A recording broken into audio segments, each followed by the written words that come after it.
He's been described as the King's shadow, and now in an exclusive TV interview with us, Robert Hardman is lifting the curtain on the monarchy as he releases his new account of the King and his family.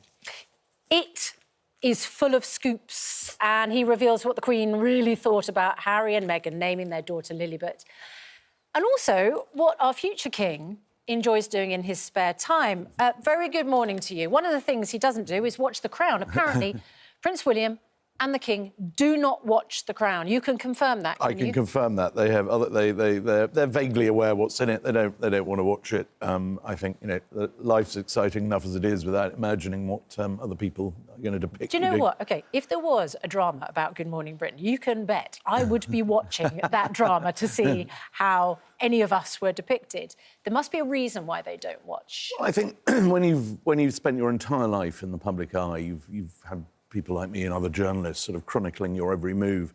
If you followed everything, you'd go mad. So it's just easier just to not watch. I mean, I think also if you had a drama that you know has not just got things wrong, but has actually sort of made up entirely different subplots about your life, you think, well, I just, I don't want to know this. Didn't you think that idea in The Crown of the Queen having a nightmare about Tony Blair becoming King Blair and Queen Shri? I know that in the end she triumphs because he then collapses at the WI speech, but didn't you think, I mean, that just doesn't accord with anything which we know about the Queen? No, I thought that was, in TV parlance, that's the moment the Crown kind of jumped the shark. When the crown is going on Tony Blair's head and the choir starts singing Things Can Only Get Better, the great New Labour anthem of '97, I just thought, oh, my God, this is bonkers.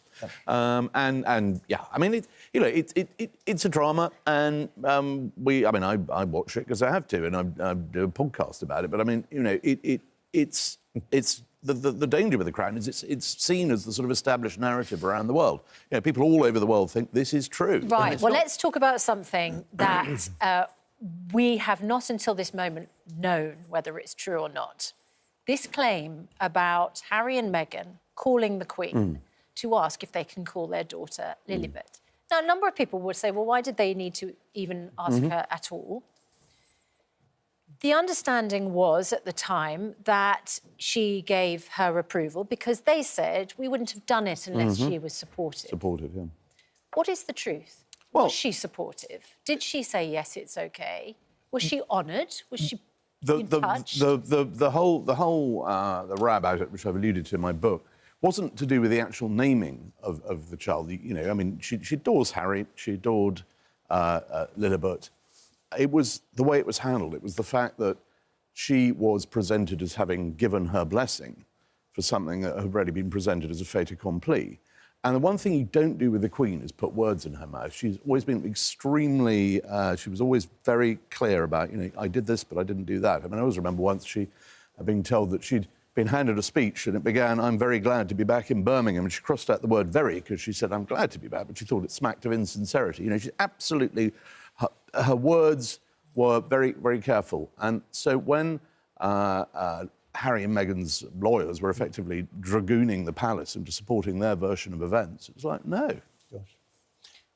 That was the source of the anger. It was the handling of the naming, not the naming itself, if you see what I mean. Interesting. Standing back, we all hoped that after the death of Her Majesty the Queen, the coming together of the brothers in the Mall with Meghan and Kate, that maybe there was a chance of reconciliation. And then, of course, we then had Harry's book, Spare. Standing back on the basis of, the hugely well-sourced book, brilliantly written. Thank you. What's your judgment? Is it possible to put the Harry-William, the Harry-Charles relationship back together, or are we beyond that point now? No, I think certainly the King, I know it's a book about the King, he's one of life's optimists, actually. I mean, he has a view that, hopefully one day this will sort itself out. The door is always open, is what I was told very firmly. But inevitably, I mean, you read something like Spare, it was an extraordinary book. It was this time last year it came out, we're still talking about it. And that particularly, I think, hurt Prince William. He guards his privacy very closely. He'd been through the most extraordinary upheavals with his young brother. They really were, they're two boys together going through what we all know they had to go through. And to have all that suddenly thrown into the open when you're naturally very, you know, he's a very discreet person. He doesn't. He compartmentalises life, you know, private life, public life, and to have Harry just chucking all this stuff, all these conversations. William and I think that's a harder one actually than the King and the Duke of Sussex. But you know, never say never. I mean, that's what we learn from the sort of royal story over the years, and I would imagine that, you know, over time. Particularly as if you can sort of get if the two sets of cousins start to sort of, you know, engage a bit more, you know, why not? I mean, we saw on Christmas Day there was the Duchess of York at church with the family, which we hadn't seen for about 30 years. So you know, things change. It's a family. We all know what families are like, and let's see. Let's hope. They're not an ordinary family. They're not an ordinary family, but they're a family. Charles III, The Inside Story, Robert Hardman's book, is out tomorrow. Amazing. Thank you both. Thank you very much indeed.